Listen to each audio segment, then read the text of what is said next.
So then you figure with 229 teachers in 81 different schools, each of those teachers has a class of 25 or so kids at the elementary level, and even more going through at the middle or high school level. So the program then, reaches thousands of students easily every year. And the teachers are able to bring their kits out again and again, teaching thousands more students every year.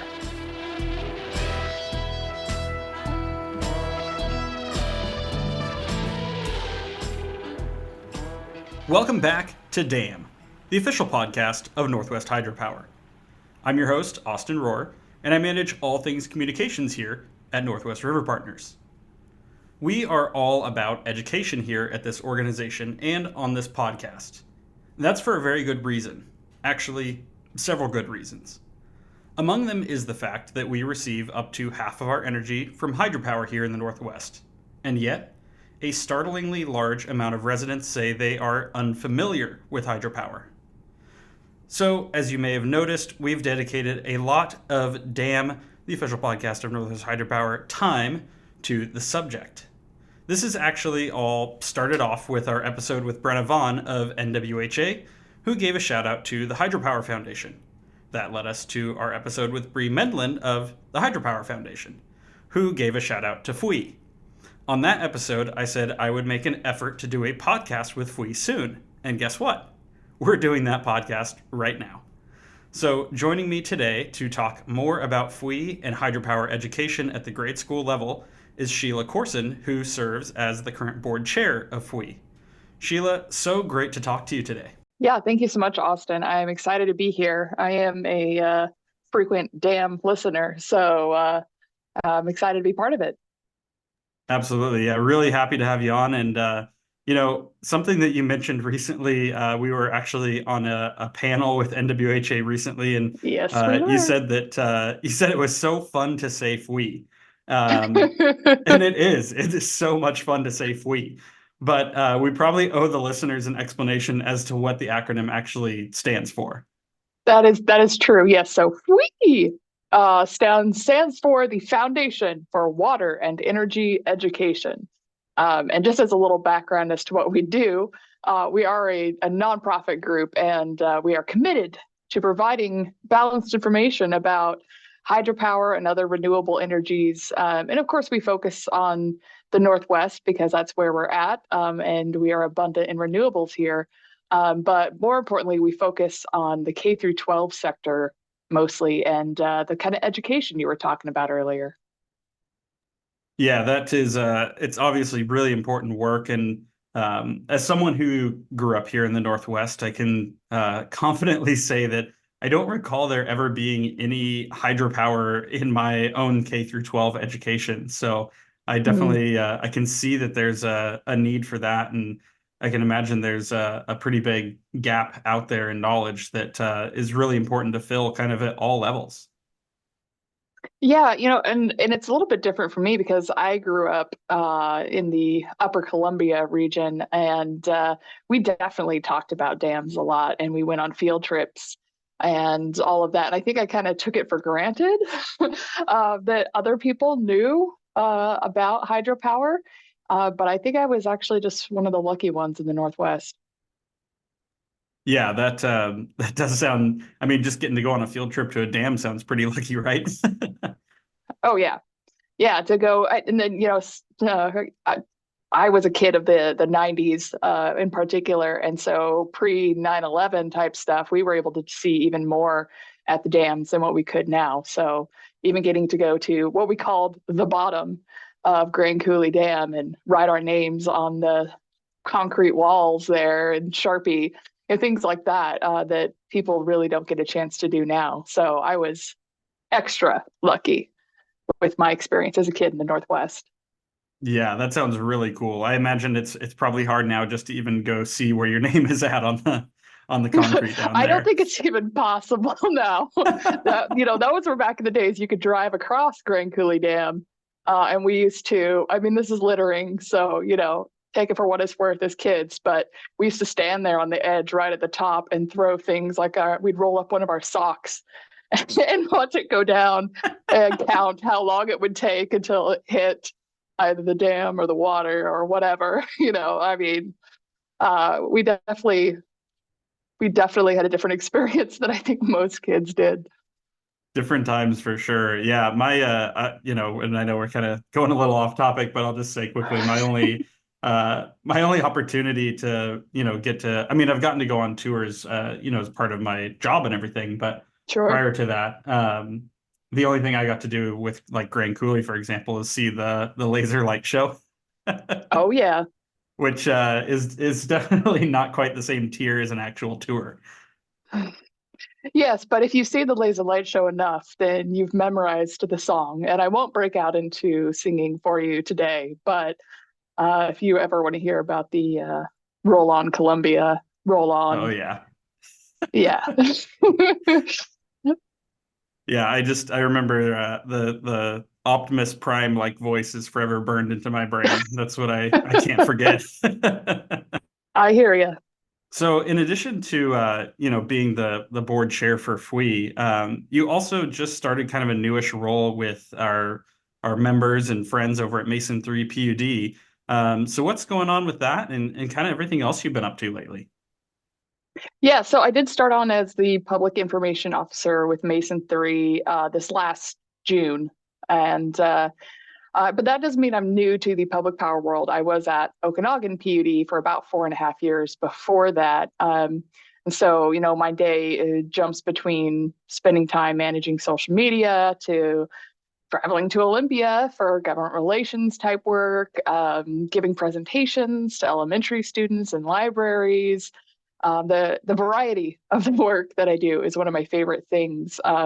But I also actually have the honor to teach an online class for my alma mater, and it's at Wenatchee Valley College, and it's a class on digital communication. So if you hear people refer to me as the professor at conferences, that's legit. It's not just a nickname. Uh, so that's been an awesome thing. That's one of the things that I hopefully will keep doing for many decades to come. Yeah, that sounds like a really amazing thing to get to do and experience. And I'm sure that it also provides maybe some insights into your own work, whether it's with communications or whether it's with some of this education stuff we're going to be discussing more today. Oh yeah, it definitely challenges me to keep up with things and pay attention to trends. And most of my students are not necessarily high school, right out of high school. Some of them are second career people in their 30s and 40s. So I get that really great broad perspective that I need to have as a public relations person for utilities, where I do need to make sure that I'm relevant for multiple generations. So it is definitely useful for my work and keeps me putting my feelers out and making sure that I'm paying attention to all the different aspects of communications in the digital realm these days. Yeah, that totally makes sense, and I can also speak to just the fact that it changes so rapidly. It's Yes. something that it's hard to keep up with. There's there's always kind of a new trend or a new form of media, whether that comes from a new social media platform or whether that's something that a more legacy platform introduces. So there's Hmm. always new stuff flying at us. Yep, that is for sure. And so, as far as how you first got involved with FWE, I'd love to know more about that, and also maybe kind of what inspired you to get more into exploring hydropower education. So I got involved with FWE just kind of by default as soon as I started at Okanagan PUD. So that would be in fall 2018. But I knew right away that it was a pretty good fit for me because education and outreach have always been a passion, which is why I'm a professor now. But actually, for most of my childhood and even into early adulthood, I thought I was going to be a teacher one day. Like that's what I was going to go to school for. And so that's still a passion of mine. And coming into the public power world, I'm watching some really great folks retire, and maybe not very many applicants to replace them in some of our careers. So the idea of reaching out in our own communities to let young people know about the incredible careers at their fingertips that sometimes they don't know about. Well, it seemed like a pretty no-brainer situation to me, to blend education and power and hydropower, and especially in rural areas, as we're learning to grow our own more and more all the time, and just take all of that and put it into basically one organization. So there's a lot of good aspects of FWEE that I'm just really excited to be part of, and that fit exactly into what I want to do. Yeah, that would definitely make sense, especially, given kind of that interest in education specifically that you mentioned. Wanting to get into education and maybe become a teacher one day, when you see the curriculum side of things and you see the way that teachers are approaching it, kind of coming at it as we're going to teach you how to teach about hydropower. Mm. Um, does that kind of change maybe some of the ways that you look at that career and kind of what that looks like to be in the role of the teacher themselves? Yeah, it's interesting to kind of change the way we do things a little bit, whether we're presenting to teachers or we're presenting to students. There's a lot of nuance in teaching that maybe not everybody is aware of, when it comes to why they teach what they teach and how they teach it and how they line up with curriculum, and just it's an extra challenge to make sure that we're not just trying to push out a message that we think is important, but that we make sure that we're filling in some gaps for teachers, who have their own requirements in their own time, and who maybe didn't go to school, in the Northwest like I did and learned about all the dams. And maybe they have a little bit of a knowledge of hydropower or something like that. But to really make it fit into their schedule, into their curriculum, into all the requirements they have, and then still be able to get the message across, and they learn a great deal about it. And some of them geek out pretty well when they're in the trainings, just seeing it work, and just being able to reach to them in a way that is meaningful for them, that is also meaningful for us, is really the sweet spot.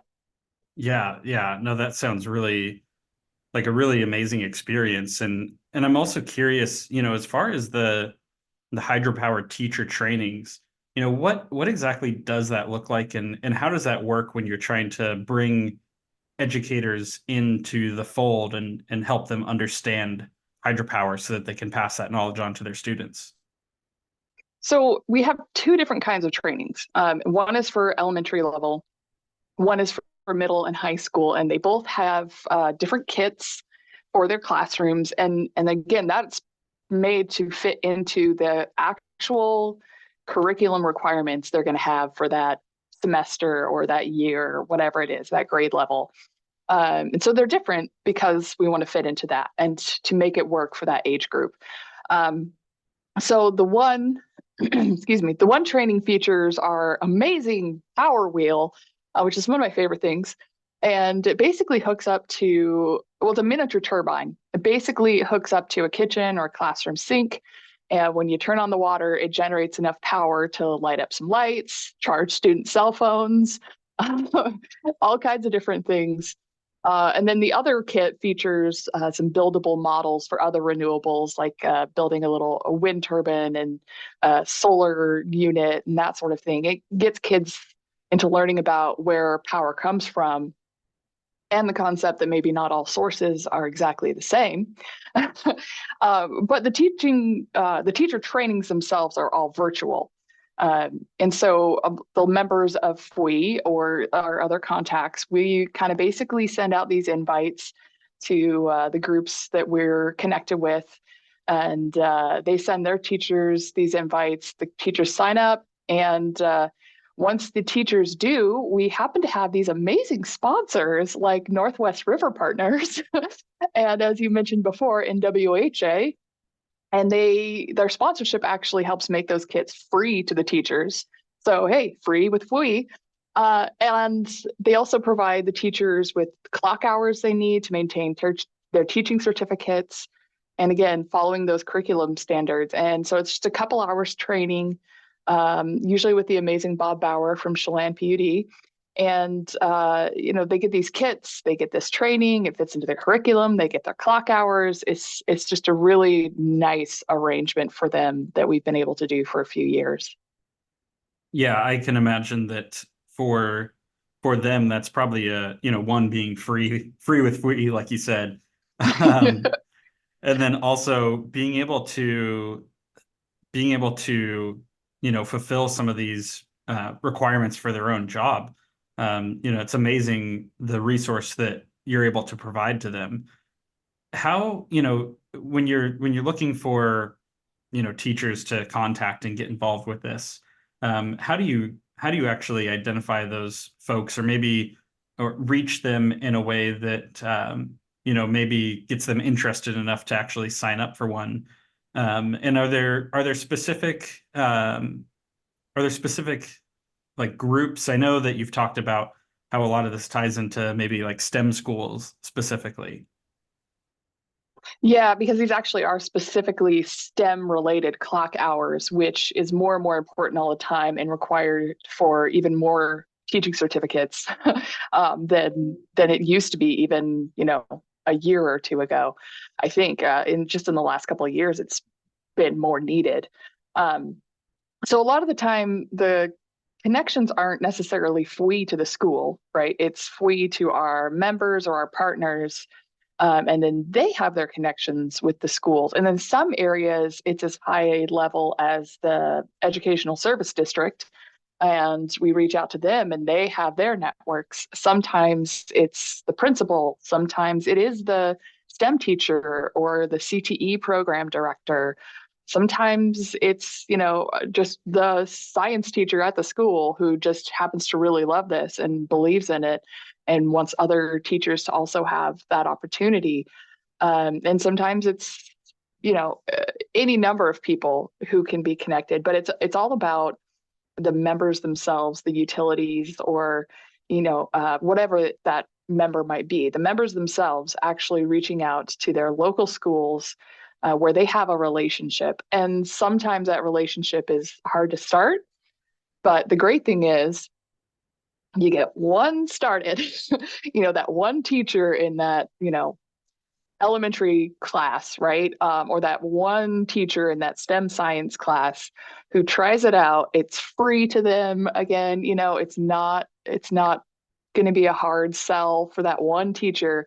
And then once they take the training and they get that kit and they use it in their classroom, I'll tell you what, that's when they tell their friends, right? They tell their teacher friends, they tell the CTE director, they tell, the neighboring schools, whatever.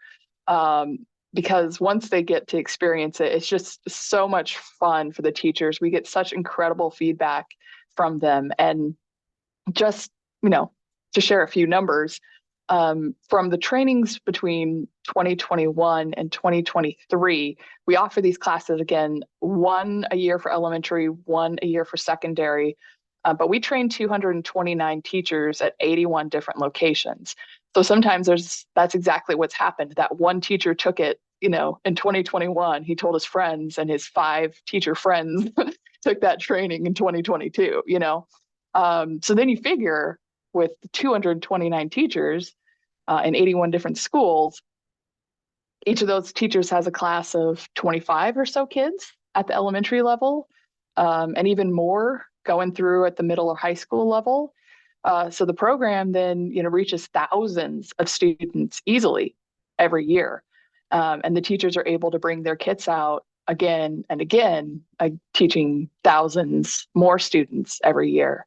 It's kind of an amazing exponential growth to think about how far that reach actually is. And you can also imagine even, some of the kids that would be maybe especially excited about it are gonna go home and educate their families, right? They might tell their parents or their grandparents or whoever, how cool the hydropower wheel was that they used in class that day.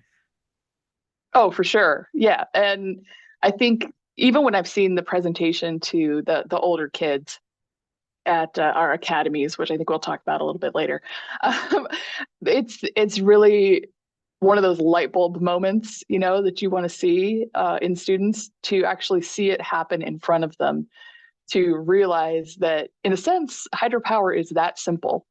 It's the power of falling water. We got some copper and wires, and we got some magnets and such, but I can scale it down to as small as my kitchen sink and charge my cell phone. And just them being able to get that into their heads and experience it in a small level, and then get curious possibly about seeing it at the larger level. I might be biased, but from the bit that I've seen, at least, those power wheels are pretty darn cool. Oh yeah. So when I when I moved utilities, that was one of the first questions I had to check in with, was like, you guys have a power wheel, right? And of course they did. And the way we have it set up, we actually have two. Shh, don't tell anybody. But the one we have from years ago, we have set up, it's actually built into this kind of table setup. And underneath, we just have a bucket to put water in, and there's a water pump. And so we just pump it through so we can take it anywhere. So I took it to our library. We could take it down to, a fair or anything like that. And all I have to do is make sure that the bucket's full of water, and that we have a plug-in for the pump. And then we can demonstrate it anywhere. And the new one I have is for when that one wears out, or maybe I take it into a classroom and use their sink instead. But it's just such a really awesome little device that has been designed by a local fellow who actually still teaches it a lot at our student academy in the summers. That's really amazing. And it's so cool, kind of the origin story that I'm hearing of that too. It makes me think that we're gonna have to step up our own stuff here when we go out to different events, because I bring our custom cornhole boards out now, and those are a big hit. But I went out to the Tillamook County Fair last year with Tillamook PUD, and spent the day with them, and they've got one of those like tabletop displays where they, kind of the same idea. You're trying to educate people, and primarily younger audiences, about the dangers of power lines. And so, they have the ability to kind of like run the table hot, and then, touch the line down to different things, and show how energy can arc to, ground equipment or a car or a school bus or whatever. And that thing was such a big hit that it like overshadowed the rest of anything that was going on at that booth. So I imagine the power wheel in the bucket's probably a pretty similar experience. Well, we also have one of those grid display safety tables. So usually that's that's the main feature when it comes to some of our events. But we have been able to use both for certain things too. For our energy expo that we have, we bring in fourth graders, and they come down to the PUD, and that's one of the different stations. One of the stations is the power wheel, one of the stations is the safety table, and then some other really awesome things, because that whole idea of kids getting to see it, even on that small scale, it's so much more powerful than trying to tell them, right? For them to actually be able to go up there, and in the power wheel's case, they can turn the faucet on and see it actually happen. They can check and make sure we're not pulling their legs and tricking them. Uh, and the same with the safety table. They can see it right in front of them. Like, what do you think is going to happen? Those kinds of projects, those kinds of teaching materials are so powerful because it does more than tell the story. It shows the story. And I can attest to the fact, I think that that's a really powerful strategy. I'm curious, the power wheel obviously being kind of the main feature, the main event item. Are there other components to the hydropower kits that teachers are providing to receiving and then providing to their classrooms, that any other kind of standout items in there? Well, so the power wheel is basically featured in the middle high school kit. The other one actually doesn't have the PowerWheel because it's kind of focusing more on renewable energy in general. So it's actually a much bigger kit because we have some things to demonstrate solar and wind and different pieces to it. And although I would say the PowerWheel is one of the things we probably use the most frequently, repeatedly, we have other things too. Some things that are much simpler, some things that are actually more complicated. Some of us have, it's basically a little kind of a briefcase, a large briefcase kind of table display that has a little miniature grid with it that talks about the interplay of the different renewables of solar, of wind, of hydro. Talks about, dispatchable versus intermittent time of stuff, but in an elementary kind of vocabulary. But again, demonstrating it, and that's something that other members have taken even to Olympia for public power. Well, it's actually tomorrow, the public power, the Washington PUD Day on the Hill, or taking it to other adult crowds just to give them that look. We took it at camp up in Okanagan, and I've taken it, gosh, I can't even think of all the different places, but that whole concept is what we're going after. Those different tools that just bring a different perspective on how renewable energy works and let people actually engage with it themselves, hands-on. I think that in many ways it makes sense just because that probably is the easiest way to reach people and to teach that lesson. Certainly you can make that a very complicated subject, and it often kind of winds up being that way. But in some ways it almost is like an elementary concept to be able to grasp just the way that all of this, kind of supply and demand balancing works, and how these different resources can work together, or not, but in our case, they work together. And we hope that we hope that they continue to work together. Right. But it definitely makes sense to put it into a physical display where people can actually see it in action taking place.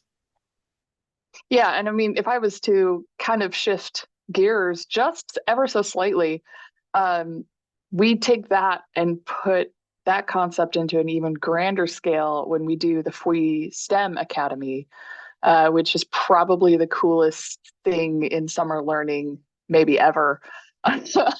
um, but again, we take some of those same concepts. A PowerWheel is there, of course, but we actually take students, incoming high school, so incoming 9th through 12th graders, and for a week, we just give them these field trips and hands-on learning type examples.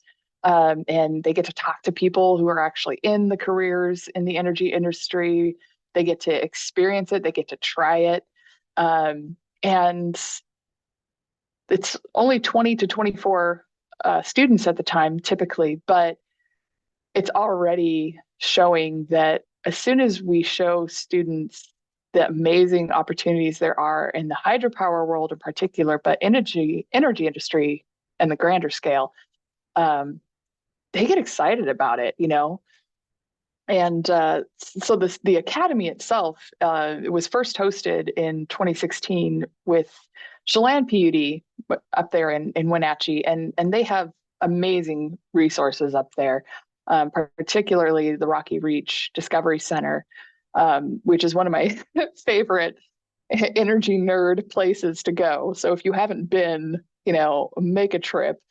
But they host the students there for 5 days. And during those 5 days, they build their own hydropower, which is, again, kind of their own power wheel or spin on the power wheel, where they build it themselves from scratch using a jug and some other little whirly gigs and such. But when they build it successfully, they can take it over to the sink, run the water, and they can power some lights, and then they build solar cars. They build their own drones. Last year, Shout out to Douglas PUD. They built some hydrogen car models, and they get to hear from actual dam operators to line crews and engineers, and they don't just hear from them, but for the hydromechanics, they get to try on the dive helmet.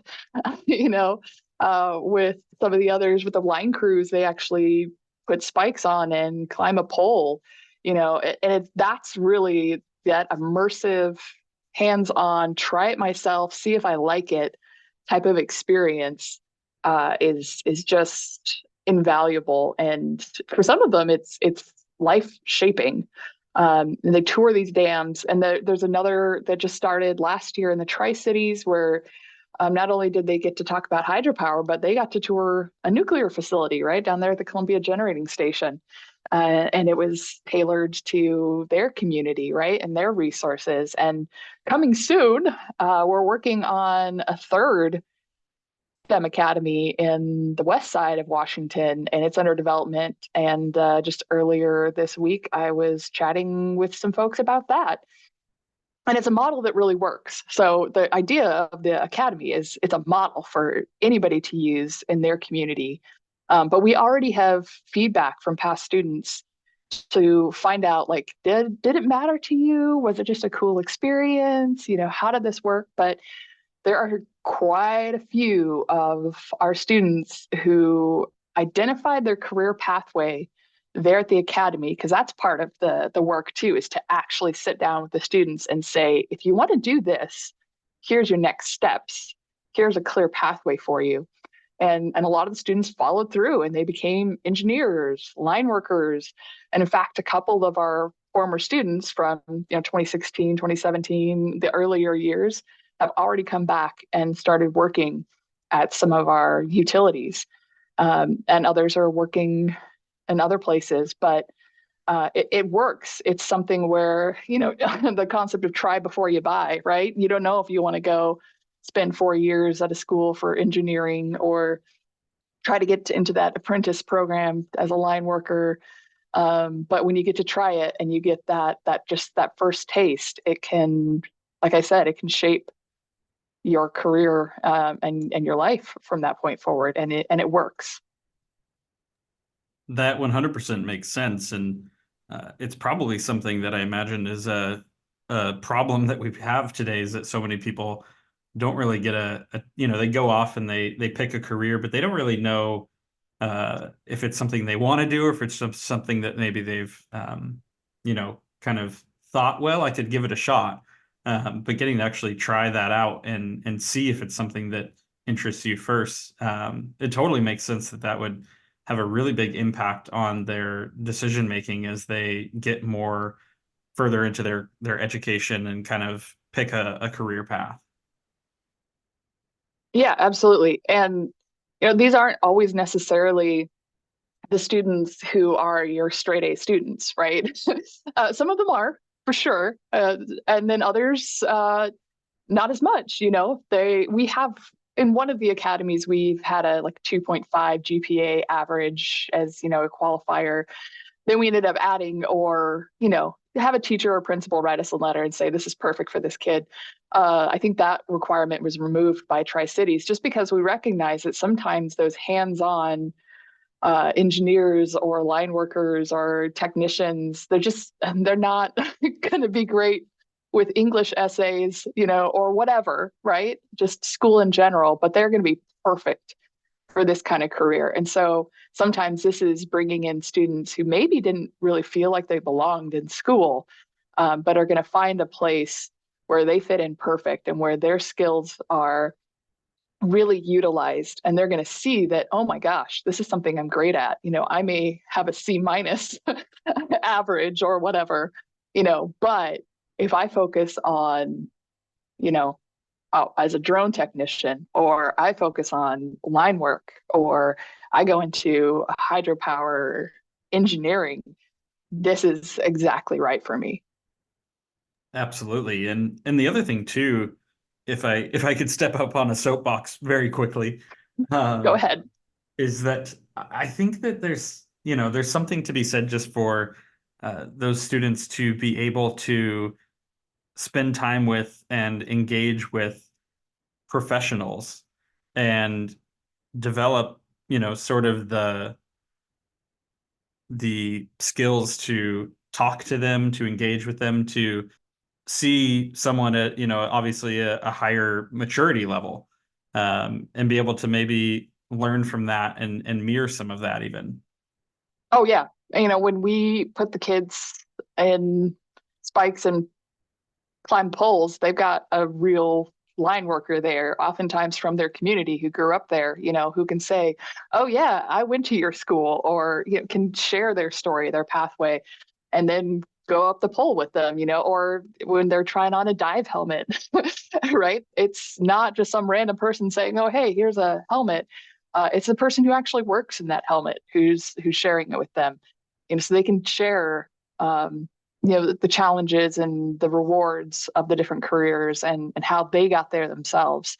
And that is really impactful for really any student who's challenging, what am I going to do? Not really sure where they want to go. To just be able to talk to the people who are already there and can relate with them. I also have to ask too, as far as, getting to do some of this stuff and, getting to see and experience a lot of it firsthand. Are there any kind of highlight moments that stand out as far as some of those experiences with those students or even with the teachers that you've had a chance to interact with? I mean, for anybody who is passionate about education, one of the things you're looking for, and of course, being in the energy world, it's a little bit of a pun, but you see the lights go on in their minds, right? We talk about lights going on in the power world a lot, but it's amazing to see lights go on in students' minds or even teachers' minds when they get to see how things work close up. And it is really those stories that you hear from students or even from teachers, when you've done your polling for river partners, or we've seen other polls about people's perspective on hydropower or renewables in general. When you talk about teachers, these are the people who are voting in those polls, a lot of them, or they're the people possibly shaping those polls, right, for the next generation. So when you get to some of those folks, you get to reach some of those folks who maybe are on the line of decision, not really sure what they think about all of these power sources and the energy world. But then you get to kind of fill in some gaps for them and you get to show them how it works. And then for the students to be able to give them some hands-on problem solving type activities where they can feel like they understand better, and where they can find a great career right at home. That's a big point. Um, there's a bunch of stories we could share about students who finally find a vision for themselves and now know how to put it in motion, or teachers who just had a great time and were able to see those lights go on for their students. And when you're a teacher, that's an important moment for you. So anything that you can use in your classroom that answers questions and then actually leads into some even better questions sometimes. How does that work? How does this work? Well, sorry, you're not getting that deep and technical, but there's other resources, and then they can point even students to FWEE and some of the resources we have. Yeah, and it really kind of also touches on what we've spoken about a little bit earlier, which is the idea that there is this sort of exponential reach through this, and you can just imagine that, for all the stories that I'm sure you have of successes for students finding some inspiration and spark for their career, that there's probably lots more out there that you wouldn't even hear about necessarily, and that's pretty amazing. Yeah, and as we're starting to get better about polling students after the academy to see, what their favorites were and maybe what was the most boring session or whatever, we're just trying to make sure that we're relevant with them, that it's actually mattering for them. We do get some of those comments about, I had no idea, this was so cool. yeah, I especially liked this or that, or, oh, I am definitely going to look at this career now. Um, that's the stuff we look for. We're always trying to make sure that we are reaching out and creating those stories for those students who later are going to be able to say, I went to this academy, or my teacher taught us about this PowerWheel, or whatever it is. And that just sparked something in me. And now I'm part of the public power world, or the energy industry, or hydropower, whatever the case may be. That's the goal. And what a what a great world to be introduced to, right? Um, I also Absolutely. I wanted to ask you as well for, the work, we've talked so much about how important it is to the students, and I think ultimately that there's probably nothing more important than that, but there is kind of another side to this, which is the value of developing the workforce for public power and for the hydropower and renewable energy industry. And you also touched on kind of at the beginning of the podcast how you even noticed just when it comes to maybe communications roles in public power that people aren't really um, necessarily stepping up to the plate to fill some of the gaps as people retire. And I was hoping you could speak to some of the value of workforce development for public power and how important it is to make sure that we're emphasizing that. Well, that is really, I think at this point is really the main thrust of FWE at this point is recognizing not just that we need to communicate with people and make them aware and that sort of thing, but that it is critical right now, that we talk about resource adequacy a lot. We talk about power supply and power sources a lot. But that huge challenge is the human resource adequacy and the career supply, right? We have so many challenges and really great opportunities coming ahead. And we need the workforce to be able to face them. It's not all on our shoulders. There's a lot of things that we're talking about now that we've been talking about for 20 years and that we will be talking about for 20 years. And it may not be those of us listening to the podcast today who are solving those issues or finding the solutions. It's going to be the next crew coming up, right? And we can say all we want. Hey, you should go be an engineer, or have you ever looked into being a dam operator or a communicator or whatever, but to actually then again let them try it for a day, or help them map a career path, or share with them your personal experience and how you got to where you are. That's extremely critical for them to be able to make those connections. And again, we can educate all we want, but we're not going to be here forever. So we really need to educate in a way that excites people, young adults in particular, excites them about possibly joining us someday.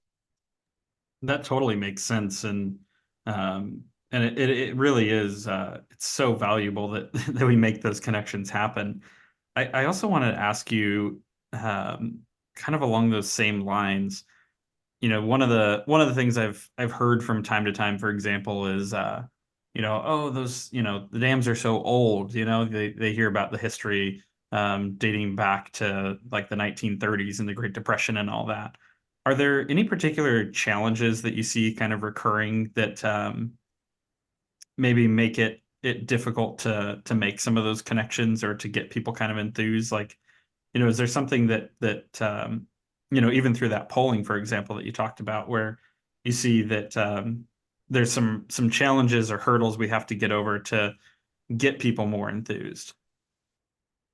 I think a lot of the time, especially with younger folks, and this is true, I think of every generation, that new is better, kind of becomes kind of the mindset, I suppose, in some folks. But I think one of the things people don't realize, and that through especially the academy, but other field trips or actually being able to visit sites, they're able to realize that this isn't necessarily your grandfather's dam. I mean, yeah, sure, it was put in when your grandfather was a kid or whatever the case may be. But, there's been changes since then. There's been upgrades to turbine technologies and fish passage, and so many of the other things that we do today are so different than what we used to do.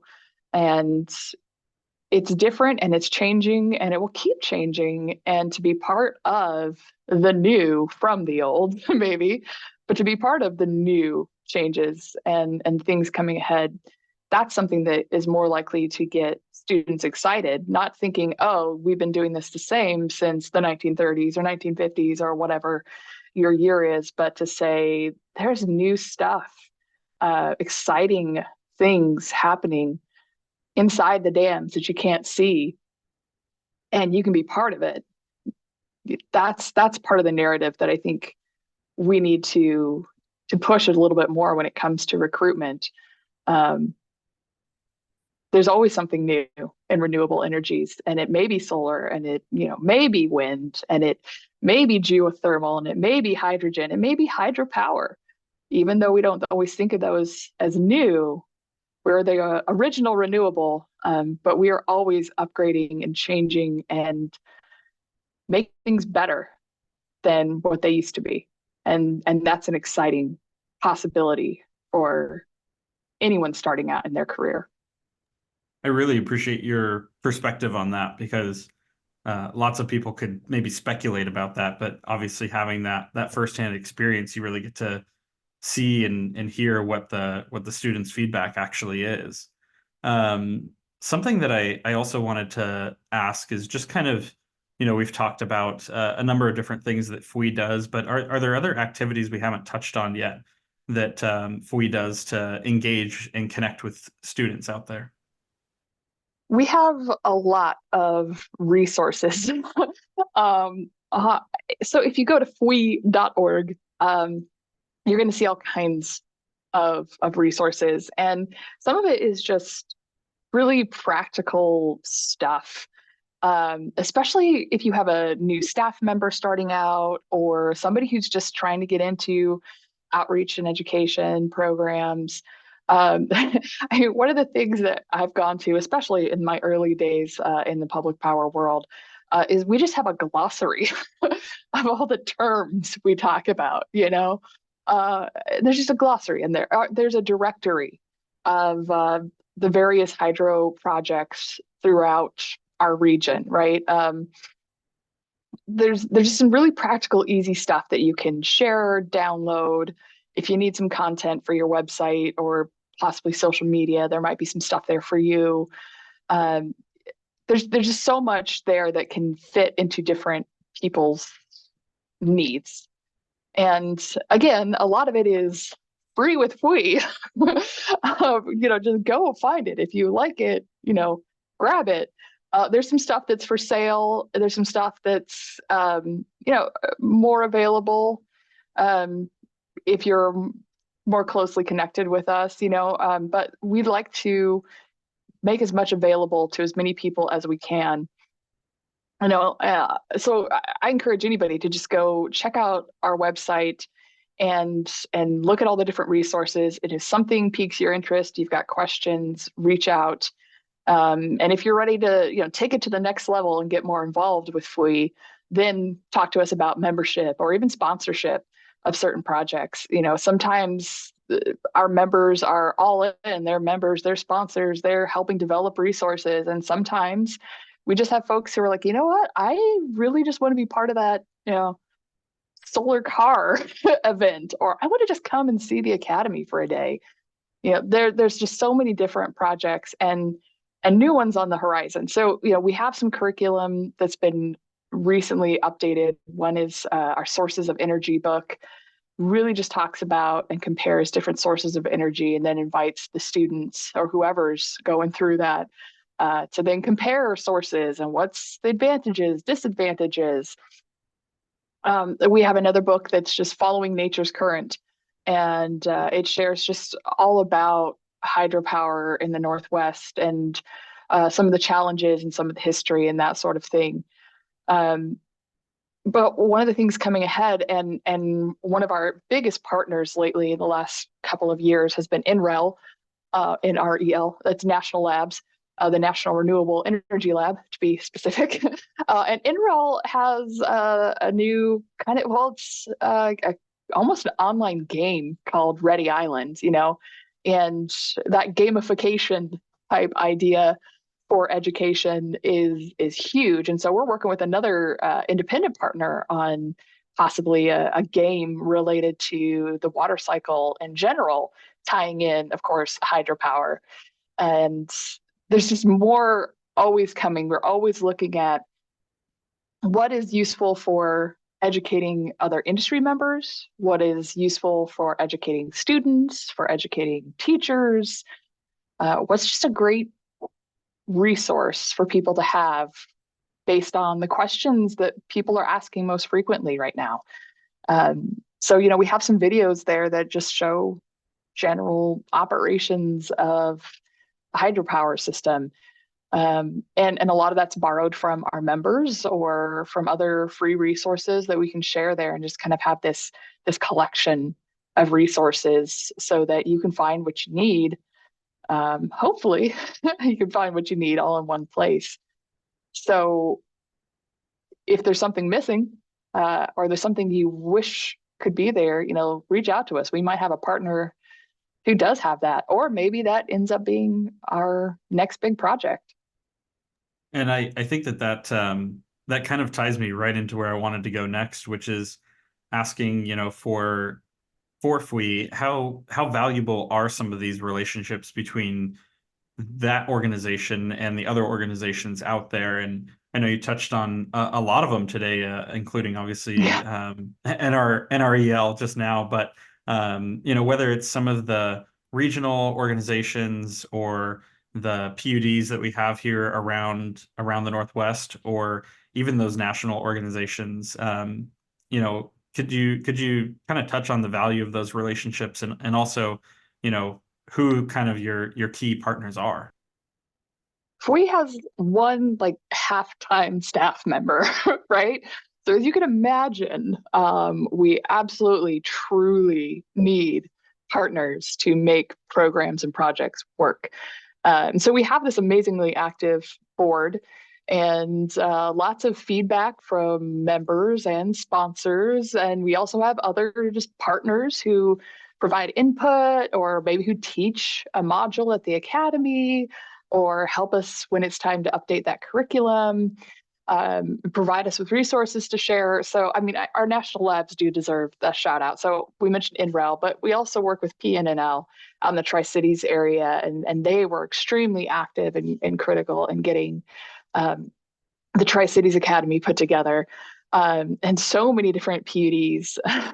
I always have to shout out, and I think I already shouted out to Chelan and Douglas, and Grant, in particular. Those three in the Mid-Seas, Mid-Columbia region, they've done so much for FWE in all of the different aspects, and then we have so many others throughout this state, and other utilities in Oregon and Idaho, who are involved in one way or another. And I mean, we have so many just great opportunities out there. We've even gotten a Microsoft sponsorship for our academy for a couple of years, thanks to the connections between our member organizations. And they're doing their part to make things happen. And it looks different for all of our different members and partners, because it's all about what your resources are and what you can make happen. But we work with educational institutions and different vendors, and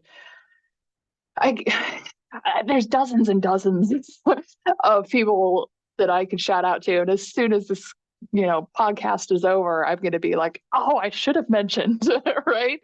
Because that's how it goes. And so many people have had a piece here or there.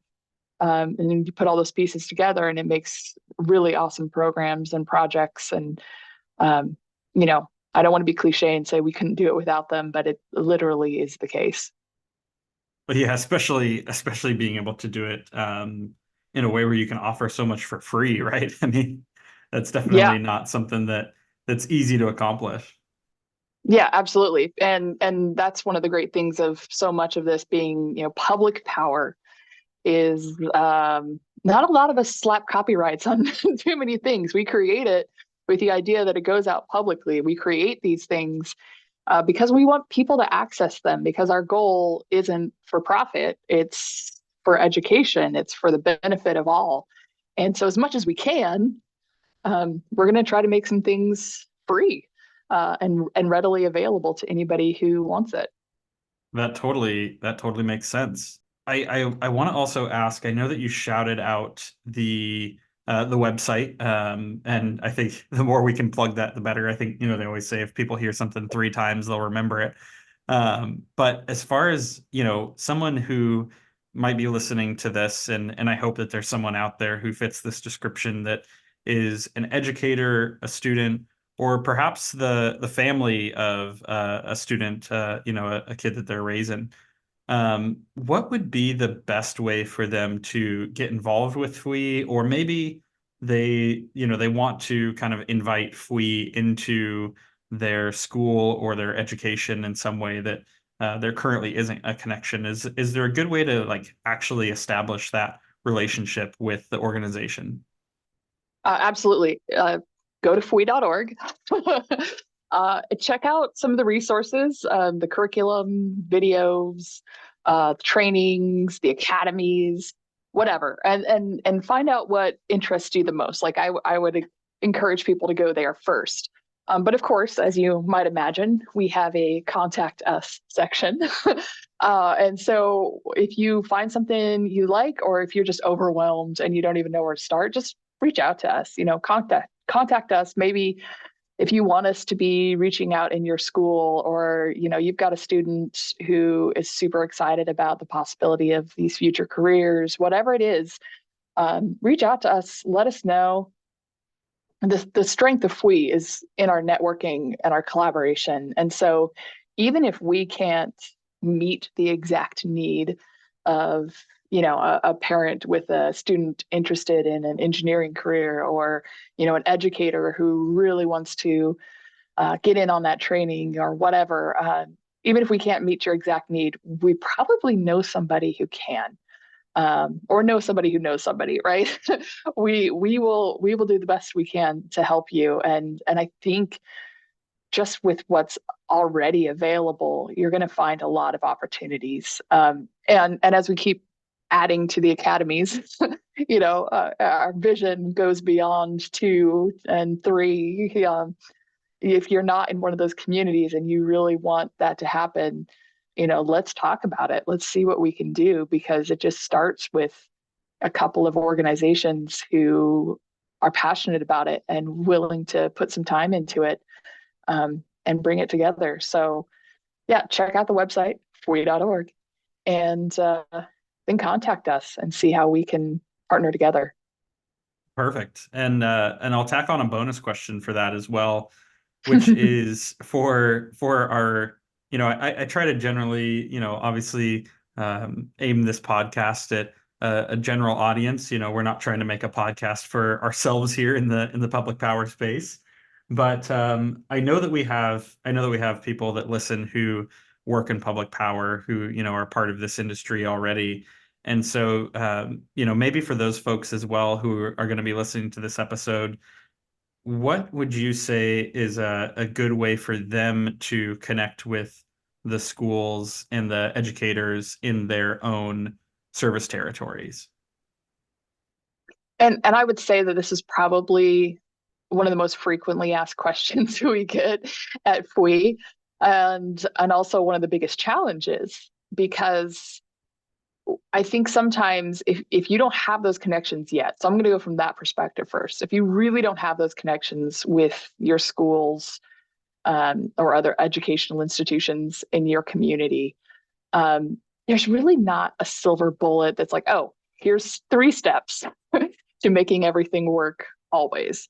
But the critical thing is, as I kind of alluded to earlier, start with one. Like, there is somebody in your organization who is either, married to a teacher or has kids in that school, or is part of the PTA, or whatever the case may be, there is someone in your organization who already has a connection, or maybe is a connection. Maybe they're a school board member, you know? So find that connection because it is already there, and then start with that. So if it's a staff member who's married to a teacher, reach out to that teacher and say, hey, what would it take for people to get interested in this program, or for us to be able to show up there at an assembly? Or is there a program in your STEM class that could use this? Or are there teachers looking for STEM clock hours? Just make that first connection, that one connection that's going to get you started. And chances are it's going to possibly be a little bit of slow going. You kind of have to talk them into it. But once they get excited about it, once that connection is made and they benefit from it, and they see the benefit for their students and they experience that, then it's going to spread, right? And maybe you have more than one connection you can start with in more than one school, but just start with those ones, right? And watch it grow from there, and then be consistent, right? Don't just send an email to the principal and expect that the principal is going to start dancing in their office, excited at the possibility. You got to really make that direct personal connection to get those relationships started, because it is a relationship. And the important thing is not just saying, hey, we have this awesome stuff and we have this important message you should know, but hey, we have this opportunity for you, for some clock hours, for some STEM clock hours specifically, for this really great kit that we can offer for free. And sometimes even we've had members come in, I think Douglas does this, but come in and say, hey, can we buy 10 extra kits for that teacher training, just specifically for people in our district, right? So maybe you just want a special training just because you get a lot of teachers in your area who want to do this, right?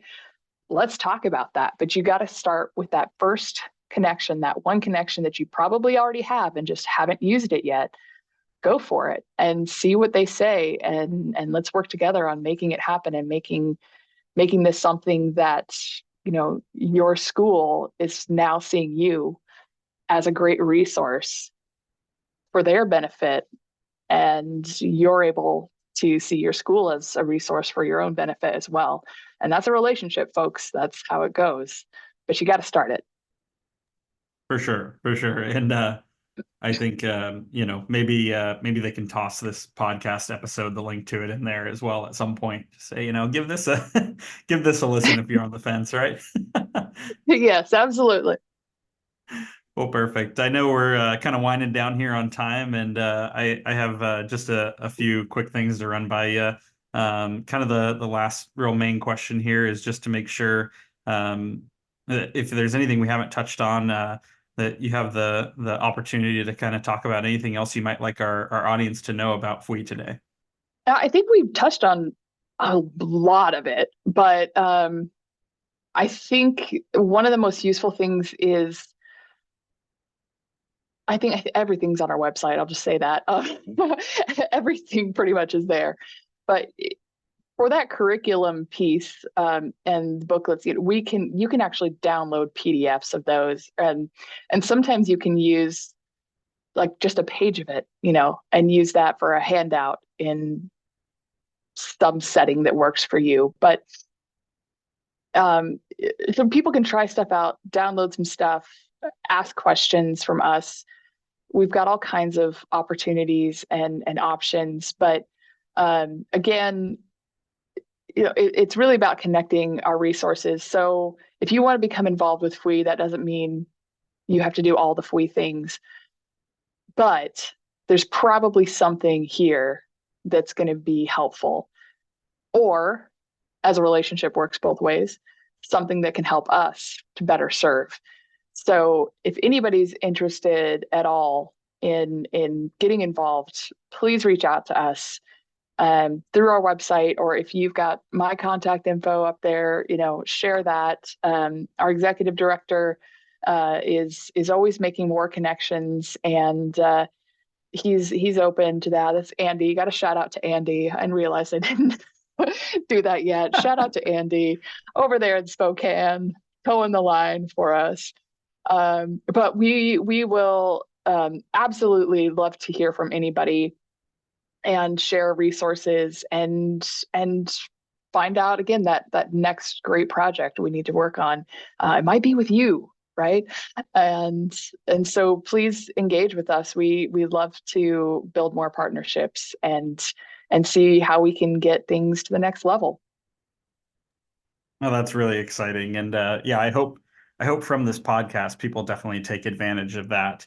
I also know, as you touched on at the very beginning of the episode here, that you are a listener of the podcast, and so I don't feel as bad for what's coming next because I hope I'm not putting you as on the spot as some of our guests. I But should have been prepared. Is that what you're saying?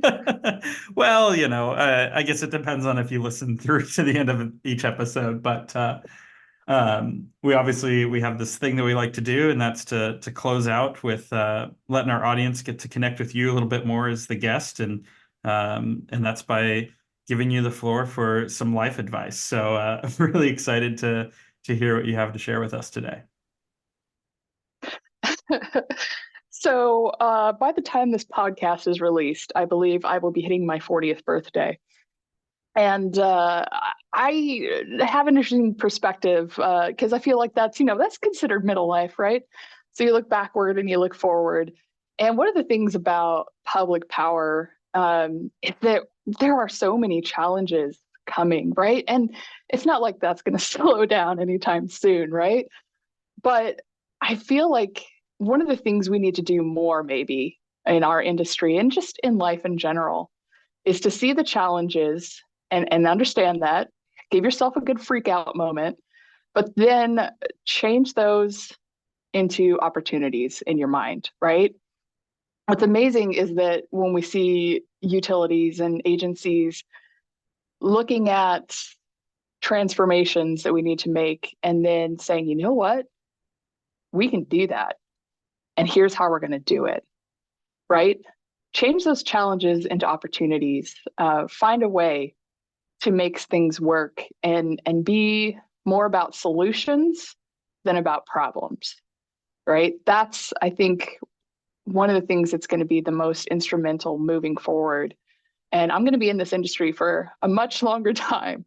And so I need that optimism. I don't know about the rest of you, but I need the optimism of opportunity with the reality of challenges and kind of blend that together into solutions moving forward in whatever it is we're facing.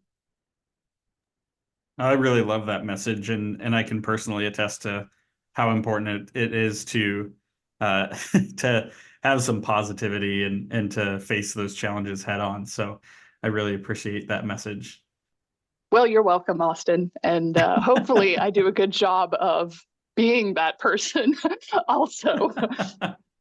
I think you're doing all right, and we had some good laughs along the way here today. So always appreciative of that, and really appreciative of your time. Thank you for coming on today, and I really look forward to the continued partnership between our organizations over the next year and well beyond, hopefully.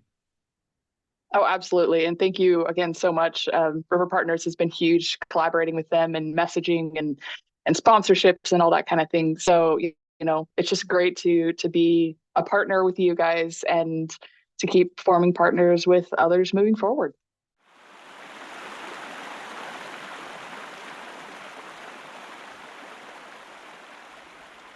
As Sheila said near the end of today's episode, FWEE literally would not be possible without the support of its partners and champions.